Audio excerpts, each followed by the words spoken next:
Hi chums, right, decided to do another one just. This is number 16, it's Charlotte, and it's 4 small potatoes in 2 layers. I want to see anything else just about it here. Number 16.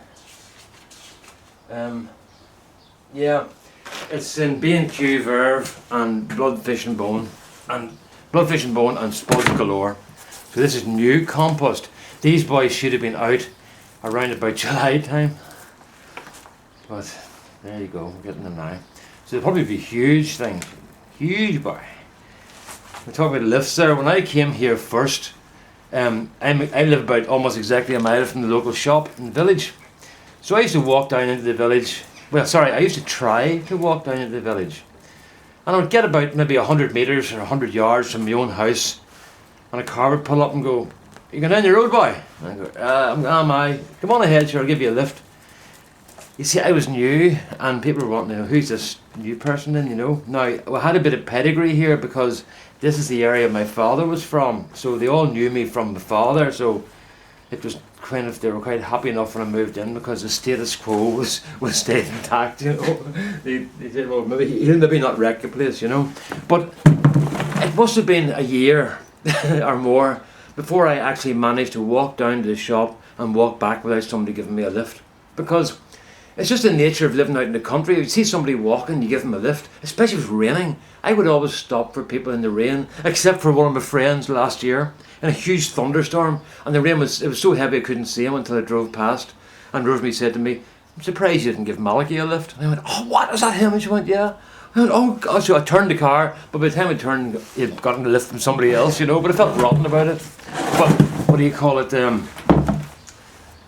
So then I didn't know what to do. I couldn't get a lift. I was talking to my Uncle Joe in Cork, and I said to him about this problem I was having about, I thought I'd go for a walk, and I said, "I can't go for a walk." He said, "Why?" Because every time I go for a walk, somebody stops and gives me a lift. He says, "Get a stick." Right? He says, if you're walking with a stick, it means you're out for a walk. It means you're not going anywhere, you're just out for a walk. I went, right. Got a stick. Never anybody else stopped again after that. There, rain and everything. But one day, I was absolutely bucketing out of the heavens, and I stuck my stick in a hedge, and I got a lift about 2 minutes later. And I got home all right, you know. And then the next time I was down in the car, I went and pulled my stick out of the hedge. So if you're stuck, hide your stick in a hedge and get it later on. Actually, these are just a lovely size. Look, those are exactly right for Charlotte. I thought they'd been big, huge monsters, but they're not. So these are a salad potato, or a wet potato, as we would describe them. I've got on to because the boys over in England were growing these, and I decided to give them a go. And I must say, I have to thank the boys over there, Ian and Chris and Dan and them, because I wouldn't have tried them only for them, talking about how good they were. Because if somebody said to me a wet potato, I'd have gone, "Well, there'll be no wet potatoes in this garden. Oh, poison." But they're actually really lovely. They're really nice. They're a waxy potato, and they're really good for salads because they hold together well. You know what they make they do lovely. You boil your potatoes, right? I always boil a few extra potatoes every night, just in case we want some the next day for a potato salad or something. But see if you slice them into about a quarter of an inch thick and fry them in the pan with a wee drop of olive oil, and then drop of salt and vinegar. Oh my goodness, they're brilliant. You know what's good for that? The cara. If Dale Calder's watching this, the cara, Dale, are really good fried in the pan. But maybe you've discovered that. Just cut them into slices and fry them, and they're absolutely beautiful. So don't do it all the time, but it's a nice wee treat now and then, you know. I'm quite happy. This doesn't look very big, but I'll tell you what, I'm quite happy simply because these potatoes weren't tended, as you know, so they wasn't expecting very much. So anything I'm getting is a bonus, really, you know. So where was I going? Oh yeah, about trying to get a lift here. So as I say, you can't get walking here for people giving you a lift, but it's just the nature of living out in the country. People do that sort of thing, you know.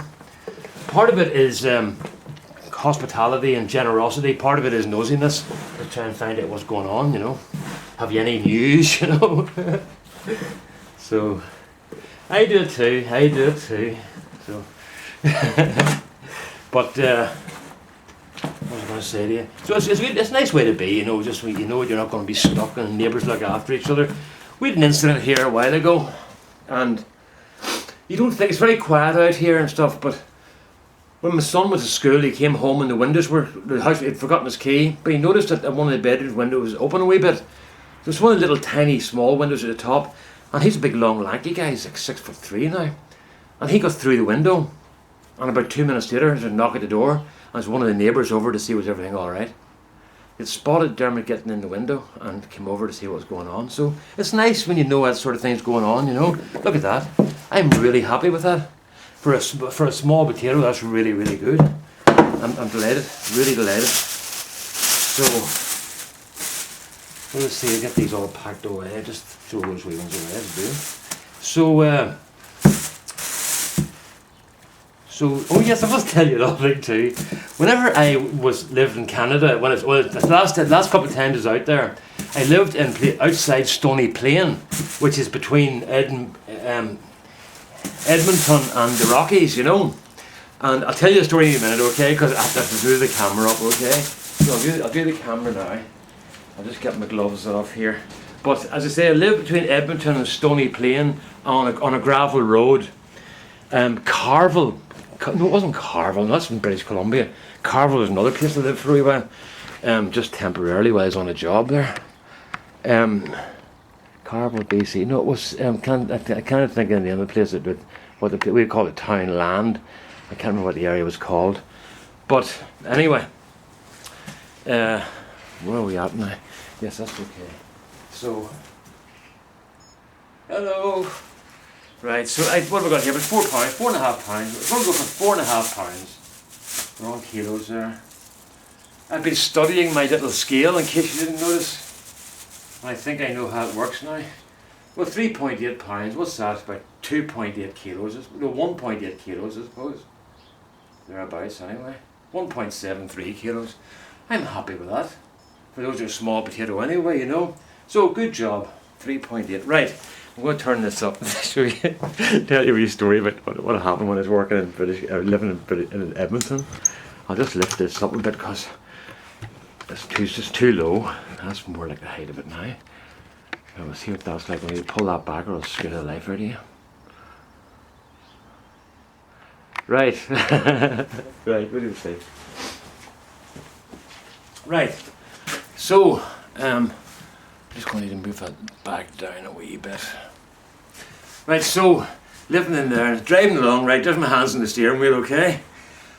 And traditionally here, out in the countryside, see somebody you know would go like that there, or maybe 2 fingers up like that, just a finger, just how you doing as you drive past. So I was with a friend there, and I was driving down one of these gravel roads, and a car came towards me. There were only 2 cars on the road, obviously, the gravel roads aren't busy. And as the car came towards me, I looked at the driver and went like that there. And my mate went, what are you doing? What are you doing? I said, I'm just like, acknowledging that guy and saying hello. He went, Brent, don't do that there. People freak out here. I said, why? He said, well, they're kind of invading their personal space. You know, they don't want anybody to contact them when they're in their car. They just want to drive their car. Right, that's dead on, okay. See, from then on, everybody I saw, I was, how you doing? How you doing? I left 2 months later, and they're all at this crack. I was driving down the road. How you doing? How you doing? I went back again 3 years later, and I was driving out. First car I met. How you doing? So you can change people. I changed Canada. So there you are now. That's that. All the best now. Bye bye.